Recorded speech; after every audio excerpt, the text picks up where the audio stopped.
access. Thanks, Emily. I just go into jiggle mode. Down deep below the surface. Down deep below the surface. Full access. Thanks, Emily. I just go into jiggle mode.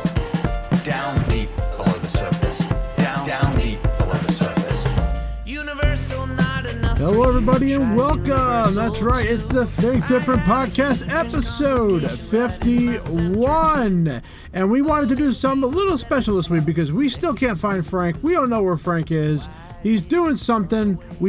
I am trying to get everybody out there to look for Frank and make sure we get him back to the Think Different Podcast. But we want to thank you guys for subscribing to our episodes every single week, and make sure you give us a thumbs up and a like, 5-star review on iTunes, and check out also our YouTube channel. We have a lot of videos up there, including some how-to videos, and always follow us on our Instagram and Facebook. Just search the Think Different Podcast.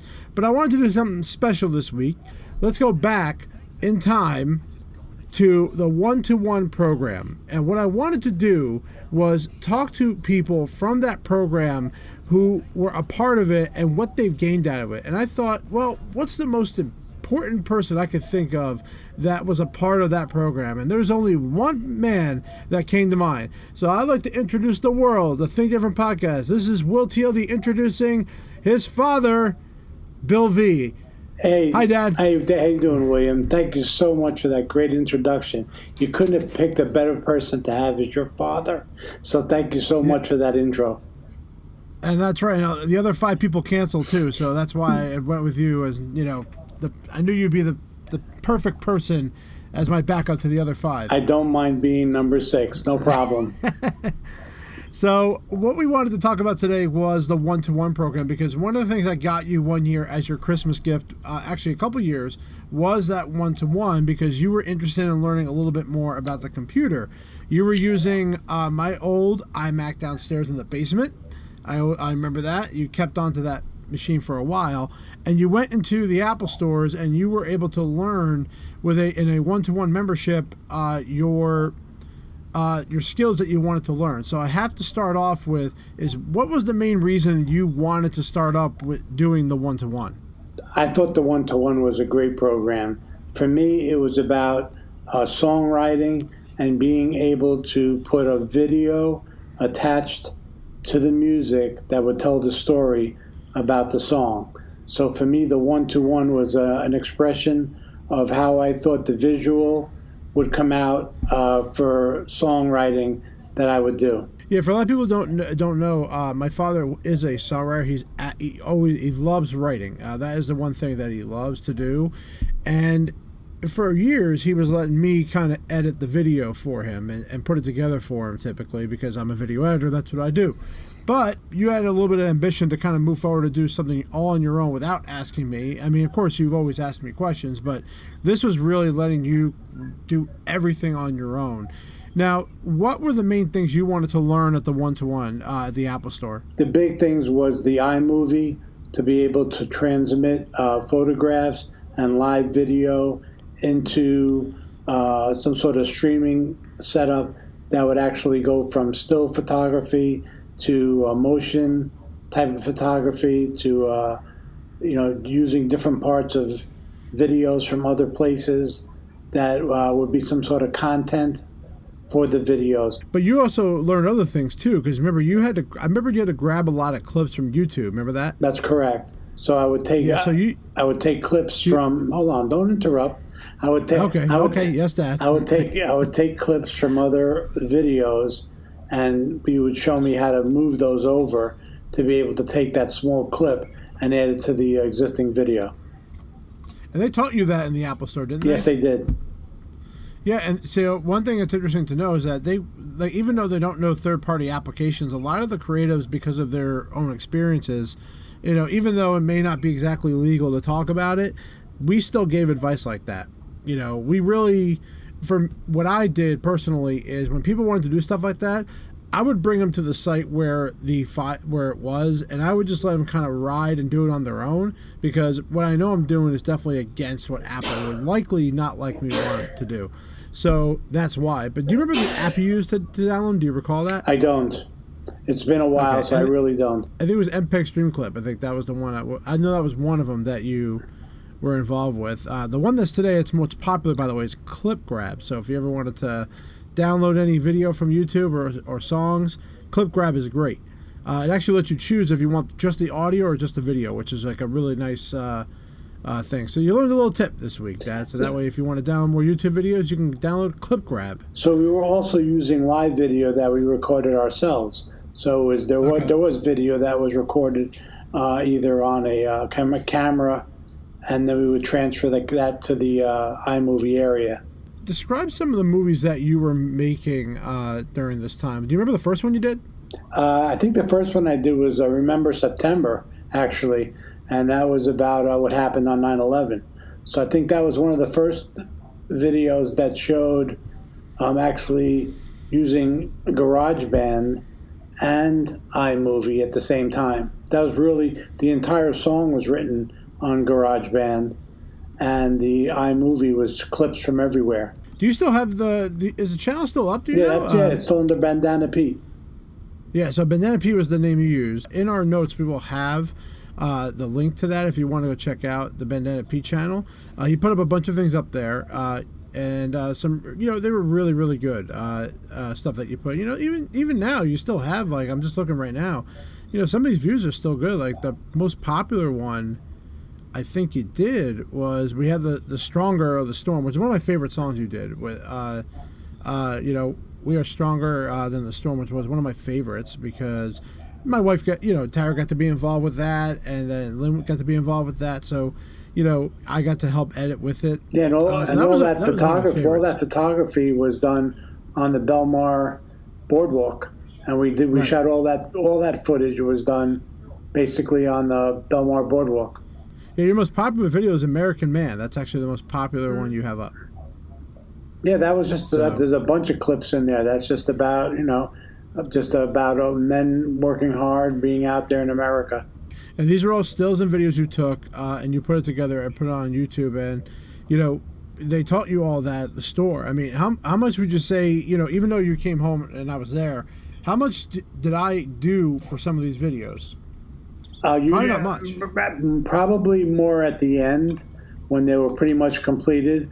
I may have had you go through polish it, make sure the beginning and the ends were correct, or that they faded out correctly, or they started correctly, that the music might have been, if the music wasn't synced exactly right, then you might have adjusted those type of things. But for the most part, once I got the hang of it, and I had the help from the one-on-one team at the store, it made it really successful.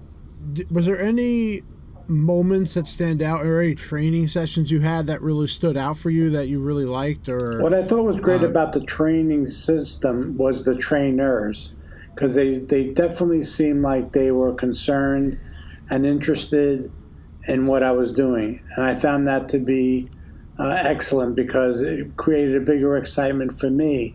As I would come every week and have more done on a particular video, and then showed it to the trainer, you could see some excitement. They're like, "Oh, that was really good. That was a good splice, or that was a good clip."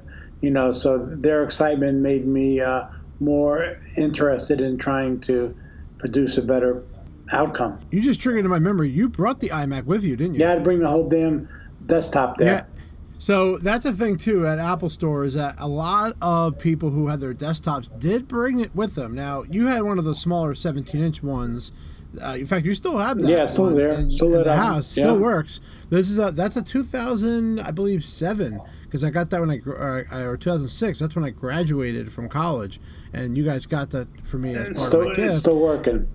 And it still works. It still today, works, so and it still has music in there. It still has music and unfinished music in there. You can't do much with it. I mean, right now you're running Lion. That's like the highest operating system that can run. So there's not much you could do with it. It could be more like, you can still do stuff on it, but you're very limited on what you could do with a machine that old. Right. At this point, it would be just to continue to finish really whatever's in there, not necessarily, because now you have the newer system, the bigger iMac here that you guys got me for my birthday, and I was obviously, if I was to continue now, it would be on this machine. Sometimes you would see people go to the Apple store with like these really weird iMac designs. Like, so people would put it in a box. I've seen people put it on like wood wheels, and they would drag it out of their car like to the store. Like, people take these iMac boxes and somehow are able to create weird contraptions that are able to move it into there without them carrying it. You weren't one of those people, No, right? I put it under my arm. Okay, yeah, you were a man. You picked it up and I carried picked it up, with you. put it under my arm, and carried it in. That's right. Now those are small enough, but like those 27-inch ones, there's no there's no way.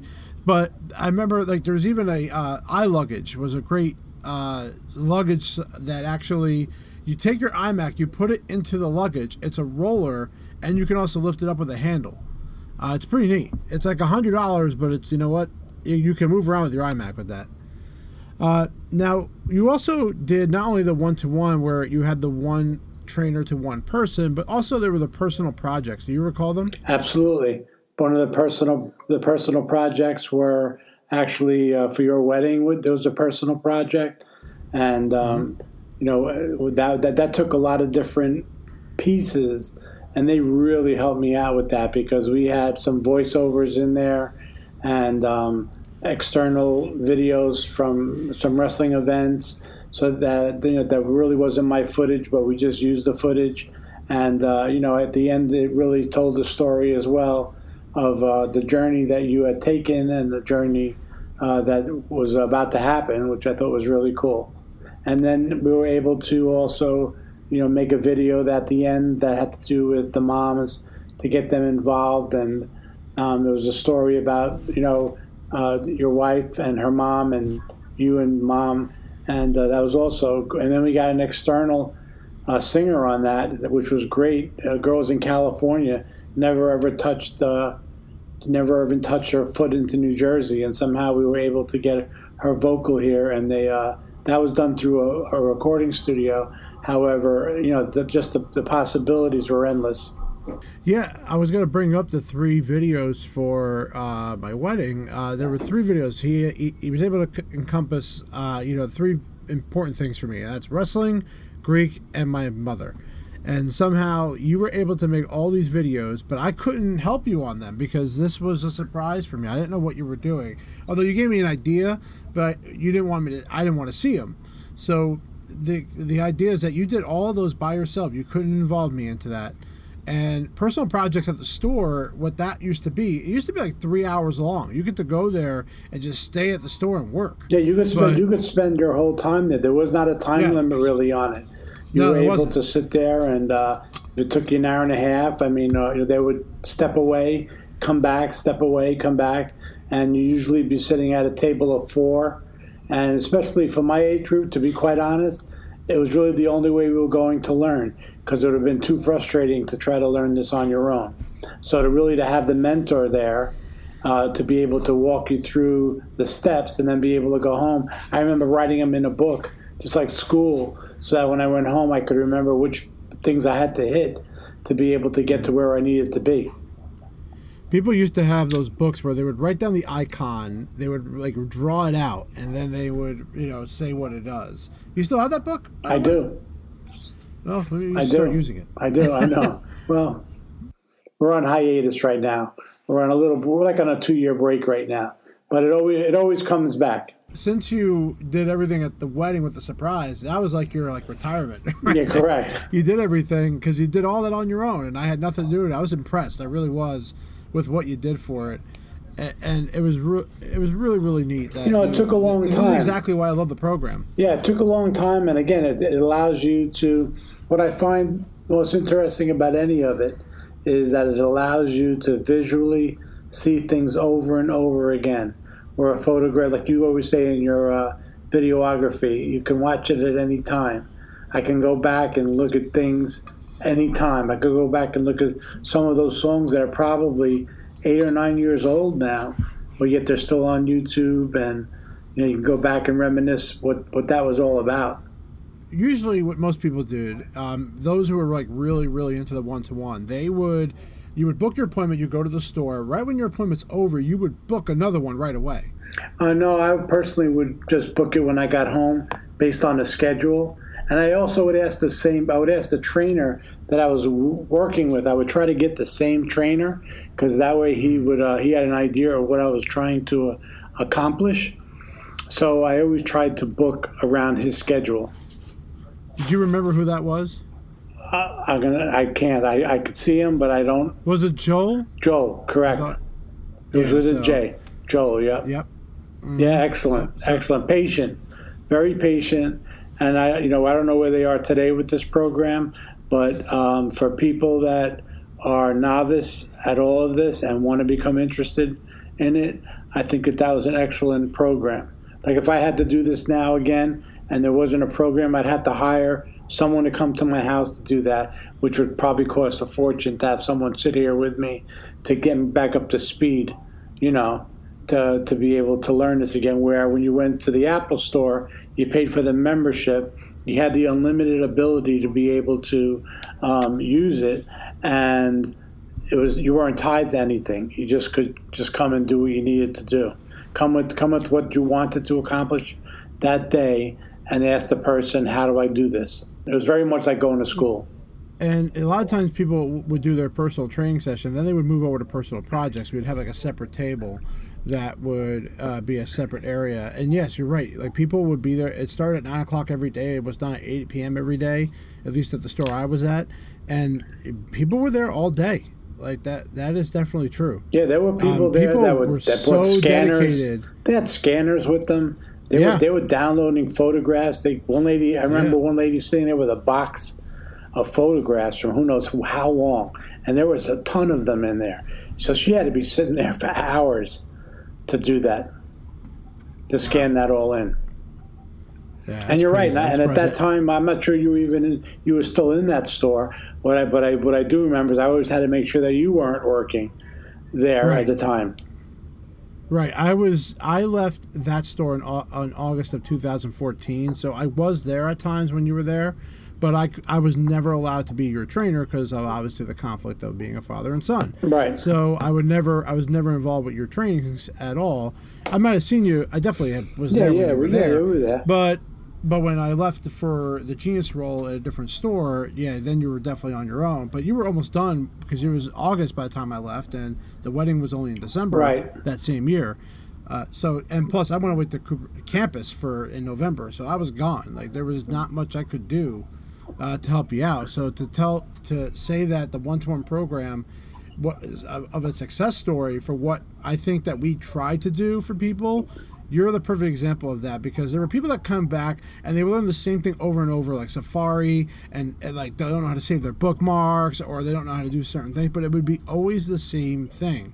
And it's like, well, there's no development here. It's almost like you're just asking the same stuff. Like you're supposed to be able to do this stuff on your own, where you were the perfect example of someone who learned 2 different softwares, also learning third party, and then using the personal projects exactly what it was for, where people thought personal projects sometimes was like a one-to-one session, which it wasn't.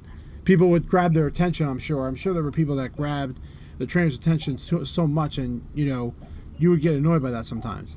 I found that when I was there for that hour, he was around for that hour. He might have stepped away and came back, right? But for the most part, he was there, because he would come back and it would be like, okay, so what are we up to? How far did we get? Be that type of situation, or we would rewind and look at what I brought and see what we could either tweak or change, especially when we had the one for the wedding with the wrestler walking in. We had to get the audio correct, the audio to match because there were 2 different things. I wasn't using audio from the footage. We had our own audio attached to that. So that all had to kind of work out right.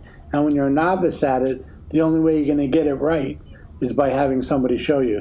The one-to-one program didn't last too much longer after that. Maybe about 2 more years after that, they decided to remove the program from our environment, and they kind of stuck to the workshop environment now, where going forward today, they're using something that's called Today at Apple, and the trainers are very specifically teaching specific things. They're not teaching the whole iMovie software. They're teaching a specific feature on how to do something in that app, more so than learning the app. And one of the things I don't like about that is, again, there's no emotional connection between the creative and the customer anymore. That's kind of gone with the Today at Apple, which is, and then for like a year, that they weren't doing anything. Like, they were just doing these group trainings and that was it. But it was hard to get people to come in for it, and people didn't like the one-to-one program coming to an end. So, do you think, in your opinion, ending the one-to-one program, what is it that if you think you understand why they did it, or why it should be brought back? Well, to bring it back is the reason I'm on my now third iPhone, second computer. The investments are not cheap, and it's because of the one-to-one program that you're looking forward to the next thing. Now, at this time, yes, I may not be using it as much as I was using it before, but at some time, whether it's going to be the evolution of this computer that I'm using now, which is a what? It's what I have here.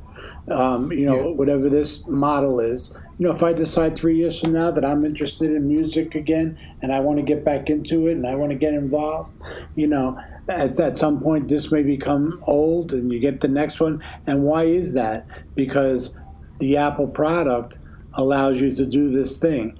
But I'm not going to have the access to the one-to-one program.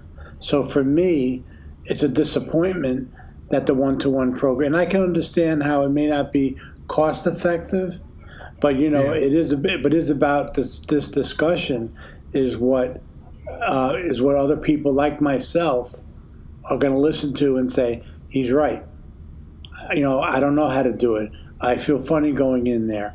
I feel funny to ask a question. I'm older. I'm not used to doing all this. But the good thing about someone like Joel and yourself was you allowed us to not know and to teach us. And the one-to-one program was a perfect vehicle to do that. And I can understand how it's just one person at a time. But let's be real, they built the company one person at a time. Again, I don't like the fact that they ended the one-to-one program. I really feel that the idea of it brought people back, but I also thought it brought people back to the store to buy new things, like to Correct. Get the new iPhone, to get the iPad, to even get like an external hard drive or external speakers, find other things on the wall, or headphones, speakers, yeah. Like if the headphones you have that came with your phone you don't like, well, here are these much more powerful ones that maybe help you, listen to Garageband a little bit better. Yeah, not just based on our advice. And you took our advice, A lot of people did. Yeah. And I find that, it was exciting to come to the store, to be honest, because you knew that when you went in that day, you knew you were going to come out with another piece of your puzzle solved. So that was exciting. Like, okay, I know what I'm coming in with today. This is what I got. How are we going to fix this? And then the trainer would help you, melt it into the project. And it was your own personal project. That was the key. Right. It wasn't something that you were doing for other people. It was really something that you were doing for yourself. Yeah, and that's why I think that Today at Apple's missing that, where they are right now today, they're just like they're teaching them things like how, to use your camera and understand like how a tilt and a pan works on the camera. Like it's almost like a little too technical to the point where they just need to teach them how to use the camera. You absolutely can learn how to use how a zoom works and how a tilt works and how a pan works, but you gotta know how to use a camera first, and maybe buying the right things that work with that camera. Where Today at Apple doesn't explain that. Everything's a script and everything is kind of written down for them for what to do. And I guarantee if you went to one of those Today at Apple sessions, I don't think you would like it. Right. I mean, I can't speak on that, but I don't think you would. Probably not, because I like the one-on-one. I got to be honest. I like the one-on-one because I never felt like I was intimidated by the trainer because he didn't care. He was just there to get to. Not that he didn't care. He didn't care that I didn't know. He cared that we found resolve to the problem. Right. So that's what I mean by that. It didn't matter how we got there as long as we got there. And to be honest, the videos wouldn't have came out as good without them, without him there, Mm-hmm. because there were too many elements there were too many elements at the time. When it's still photography and you're just placing it in place and it's in, out, that's one thing. But when you're using live video and then you have to put some sort of vocal or text messaging, voiceover, they got to make sure that matches. Right. And that was like how we do that, And that's how you learn what a frame is, and that's how you learn how to go back one step, and using your keyboard to go backwards and forwards, and even shortcuts that'll make it easier for you. Little things like raising the music and lowering the music, making it more dramatic by raising the music, or lowering it because you had, like you said, a voiceover going on it. I mean, if someone didn't show you that, I mean, I guess you could sit there all day and play with it to figure it out. But my patient level wasn't at that point to sit there and figure it out. I needed someone to show me the first and second time so that I could then go home and do it on my own on a consistent basis. Do you remember why you stopped going? Did you feel like you got everything out of it? I mean, or was the program ending? And I don't remember. Well, I think once we did the wedding, I think it was kind of like we were done. You know what I mean? Like I wasn't really doing as much home, and I think it's just kind of like anything else. Things come and go. It's like going from cleaning out your basement and going from a reel to reel, and then you realize that reel to reel becomes digital, and then digital becomes Garageband. You know what I mean? So it's just, things change along the way. I gotta ask. So I'm gonna play a song out at the end of our podcast today. Now, which song would you like to play from Banana Pete? I think "Stronger Than a Storm" was a great song. Good choice. Pretty much told the story. So we're gonna play that song out. This is a song that my father not only wrote, but he did sing it as well. We're going to play that out as our ending of today's episode. So I wanted to say thanks, Dad, for coming on and kind of having a conversation together. This is actually really fun. Thank you so much. I appreciate you having me tonight. Anytime someone else doesn't want to fill in, even if it's place number 10, you can count on me to be there. Well, hopefully you can help me find Mr. Frank Funk, because we have no idea where he is. He is missing, but I'm going to do my best to make sure we get Mr. Frank Funk back. I want to thank you for... Frank better not hope that I did a great job tonight. So it might be a permanent replacement, so maybe we'll see. We'll have to get his feedback when he comes back on the show. But I want to thank everybody for joining us for this episode of the Think Different podcast, and please enjoy the song that we're ending off with today. It's called "We Are Stronger, Stronger Than the Storm," a tribute to when Hurricane Superstorm Sandy hit our area and basically took it out, and this was a song dedicated to it. Thanks, Dad. Love you, and let's enjoy your beautiful song. Thanks, Will. Thank you very much, everybody.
stone. We're gonna keep on moving on. We're stronger than the storm.